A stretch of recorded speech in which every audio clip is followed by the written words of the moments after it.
had to wake up this morning and say to myself, is America really racist or they not? And then I caught wind of some ish.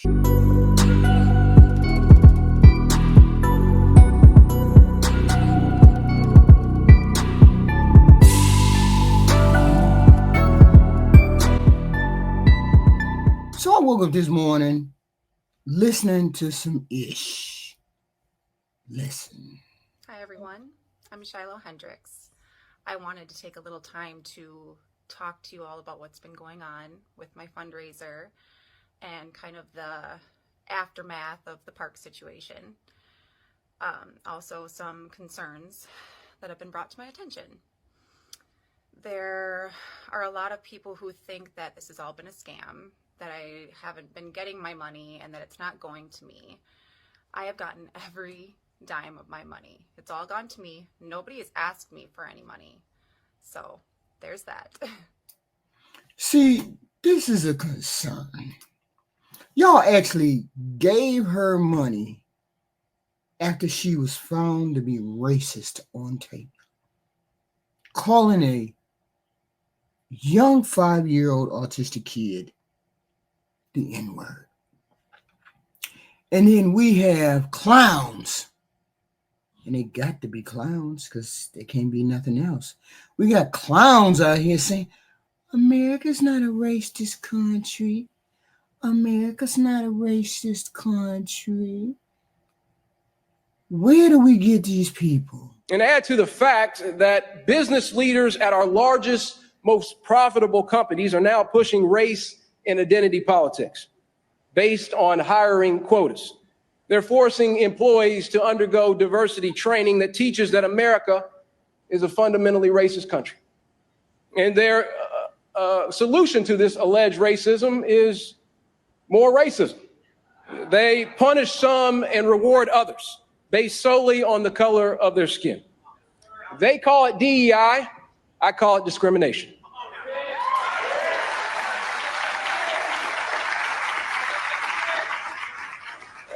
Now hear this. I want everybody in this room and every corporate board member to understand this. America is not a racist country. Then we got clowns like that who say, because, hey, I'm the first one that it ever happened to. I'm evidence of that this is not a racist country. It is a racist country. And you can look at our criminal justice system just for an example. Black Americans make up about 13% of the population, but account for 32% of the incarcerated, okay? Black men are 6 times more likely to be incarcerated than somebody white, okay? So there's that. While lethal force data was mixed, non-lethal force, handcuffed, pushed, pepper spray was used more often against Black people and Hispanic people than they were, even when they were going along with what they told them to do. We know it's systematic racism here. Housing, discrimination, the wealth gap. Historically redlined Black neighborhoods still suffer from lower property values and worse public services. Home ownership is the primary driver of wealth in the United States. White folks, Black folks can't get their foot in the door to try to buy a house. Median household wealth. White families, $285,000. Black families, $44,900. Latino families, $61,600. Health disparities. COVID-19 mortality rate. Black, Indigenous, and Latino people were 2 to 3 times more likely to die from COVID-19 than white Americans due to unequal access to healthcare and frontline job exposure. Meaning you was a waitress, you was a CNA, you was all on the front line. And they didn't give a damn how you got sick or whether you got sick. Maternity mortality. Black women are 3 more times likely to die from pregnancy than white folks due to unequal access to healthcare and services. Education inequality, which is why it's so damn important not to abolish the Department of Education. But hey, here we are. School funding. Districts with mostly non-white students receive about 23 billion less in funding annually than predominantly white districts, despite serving the same amount of students. Discipline disparity. Black students are suspended at 3 times more than white students for similar infractions. Employment discrimination. Hiring discrimination studies have been done. Resumes with white sounding names receive 50% more callbacks than identical resumes with black sounding names. Just to point out that these points show that race continues to play a significant role in outcomes across American life. While explicit legal segregation is gone, disparities often stem from deeply entrenched systems and practices. Now, you don't even have to believe that. You don't have to believe that. Only thing you have to listen to is the fact that they gave this white girl money when she called a 5-year-old the N-word. When this first started, I had a handful of people helping me out. Anglo-Saxon Girl, Tom Hennessy, Paul Miller, and Ofsterbone, Avi. And they really just were kind of guiding me through this time and promoting my fundraiser and getting the word out there about everything that was going on. So I am forever grateful for all of them for that. And then the Avi thing happened where he got fired from his job and uploaded a video and started his own fundraiser. That had nothing to do with myself and the rest of the people that were involved. See, the thing is, we don't care about you and your friend. Your friend wanted to be a racist, and then your friend got broke off because he was a racist. We don't give a damn about that person, right? The whole point is, we're tired of the racism. All normal people, we need to stand the hell up. We need to stand the hell up and say, we're tired of y'all. We're tired of this ish. It's exhausting to see the injustice, the inequality over and over and over again. We frustrated about this shit. Regular, ordinary individuals, we frustrated about this shit. Racial injustices that have happened. George Floyd, Breonna Taylor, Aubrey, mass shootings targeted at Black or Asian people. Every time something happens, it brings division, and it reminds us that we still have a ways to go when it comes to racism. Ain't no way that girl should have raised no money like that in this society if we were anywhere near close to being healed when it comes to race. That's how I know we still have a racism problem, and most of us are tired of it. Most of us are going through our day every day trying to make it, trying to pay for groceries, trying to pay rent, trying to pay for car notes, all these kind of things. And then we got goofies on the side showing up on the internet saying some wild stuff. This kind of ish, it divides the communities and the family. Racism and conversations around it can be painful and polarizing. I get it. I did a video about you guys feeling guilty. Yes, you do. It is a matter of guilt. Every time we bring it up, every time somebody bring up race, white folks feel guilty. They tired of feeling guilty. That's the only way I can explain it. Why would you need to be angry? You're the one who, your ancestors are the ones who perpetrated the racism. Why would you need to be angry with me? I had people in my comment section saying some goofy stuff. No, stop feeling guilty.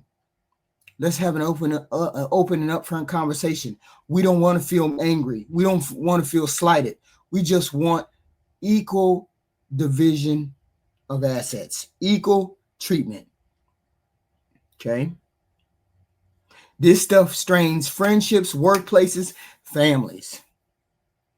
We just want unity. People like me, we just want to be unified. We just want to have peace. We want to just leave the racism to the back. It's people who bring that crap up all the time. People like this girl had no reason to say that to a 5-year-old. Oh, you thought that was you thought it was a flex to say that to a 5-year-old? You thought that was a nice thing to say it to a 5-year-old? That's sad that you thought that you came up on that. That's sad. You boxing a kid. I understand racists don't want to be treated like racists. You don't. Many Americans feel accused or mostly guilty by association just for being white or a part of a major group. Stop doing that. Even if you haven't been acting prejudice, stop doing that.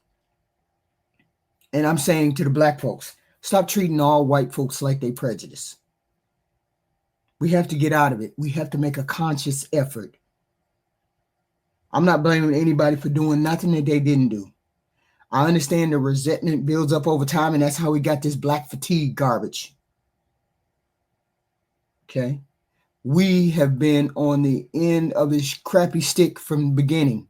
If we're willing to let bygones be bygones, except some people who want that reparation, except some of the people who want that reparation stuff, we need to let bygones be bygones. We got to do what we got to do. If y'all just dismantle and do all the things that you need to do and stop being discriminatory, we will get along. I want to focus on shared values, shared morals, shared common ground. Hard work, faith, family, opportunity, all those things. I want it to be equal all across the board so we don't get divided, so we all have the same opportunities. But when you look at my name and say Bum Keisha Hall, and then you decide you're not going to give me the job because you think I'm ratchet, we got a problem. That's where the problem lies. And people are tired of feeling like it's never enough. Some non-racist Americans support diversity, inclusion, fairness, but people want to take that away. Specifically, a lot of black people, like they don't understand the fuck we talking about. Those things I listed before: systematic racism, prison system, housing, medical treatment. All of those things are systematically aligned against Hispanic and black people. And there's a lot of Hispanic and black people don't understand that. Okay. Tired of feeling like we don't do enough, doing the right thing, but only being told that we may be part of the problem. Wow, this is the fatigue and the hopelessness. Okay, this is it right here. When I heard this goofy, America is not a racist country. It's backwards to fight discrimination with different types of discrimination. And it's wrong to try to use our painful past to dishonestly shut down debates in the present. These are the kind of people I have a problem with when you try to ignore the fact that there is racism here. There's plenty of racism here. That girl is evidence of it. No way that girl should have raised that kind of money in this society like this if we wasn't in a racist society. No way. I'm saying, people, you need to stop making people feel guilty because they're white. White people need to stop feeling guilty. Address the problem. Learn to hit it head on. But see, here's the thing. White folks, you want us to ignore it and pretend like it never happened.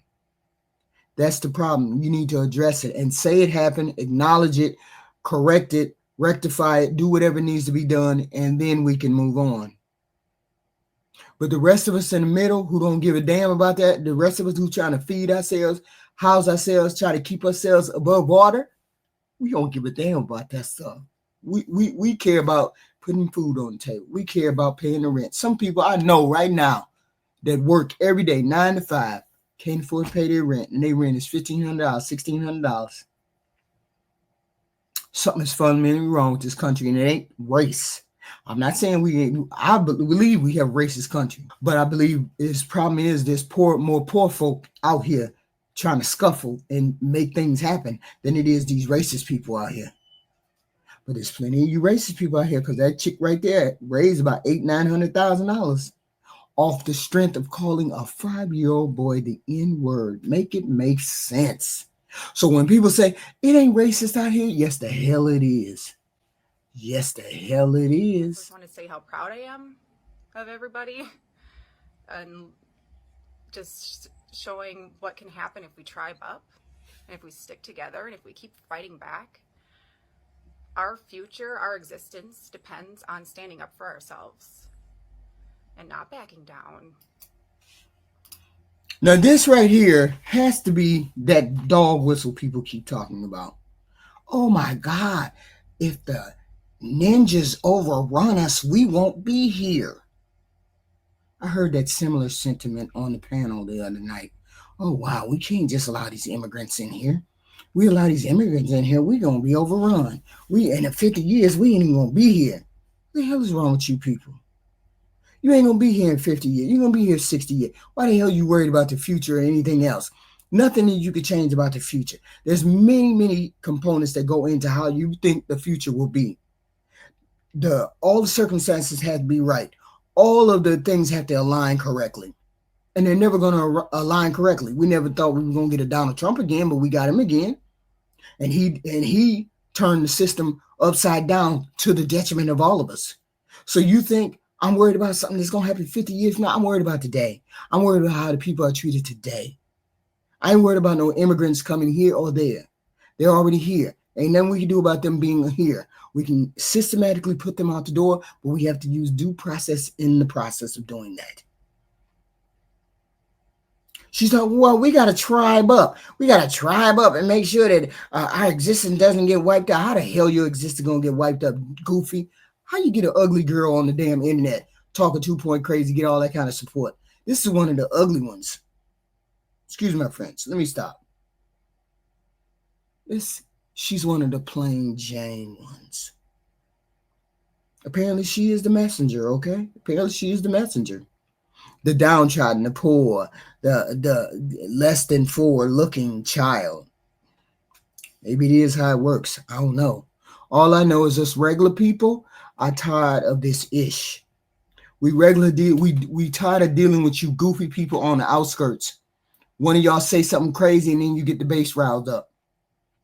One of y'all say something crazy on the other side and y'all get the base riled up. All of us people in the middle, sick of y'all. I'm sick of you people on the outskirts. We as regular people, black, white, Hispanic, you name it, we need to unite together and then start pushing these goofy people or these marginalized people or these outskirted people. We need to be pushing them to the side. We trying to move forward. We ain't trying to move back. People done lost their job. People can't afford their rent. People can't afford their car note. People can't afford none of this stuff. And y'all talking about some immigrants or some black people overrunning. Ooh, my tribe.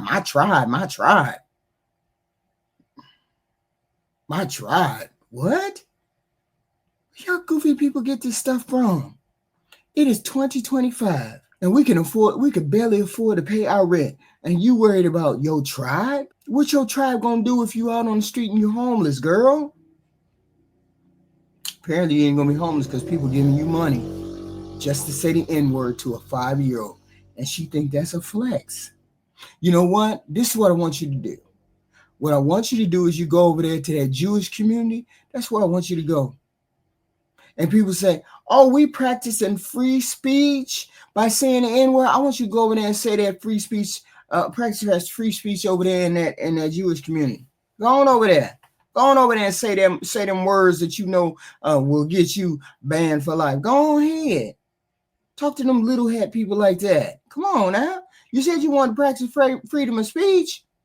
If the N-word is freedom of speech over here, then you know what the word over there in that little hat community will get you for free speech. Practice it over there. See, that's how I know you're on that bull-ish. Because you won't go over there and say nothing to those people. So that tells me this free speech only applied to what you wanted to apply to. Because free speech don't mean jack shit to you. You just want to say N-word with immunity. We get it, but we people in the middle is tired of this ish. And we really, really, really can't stand y'all.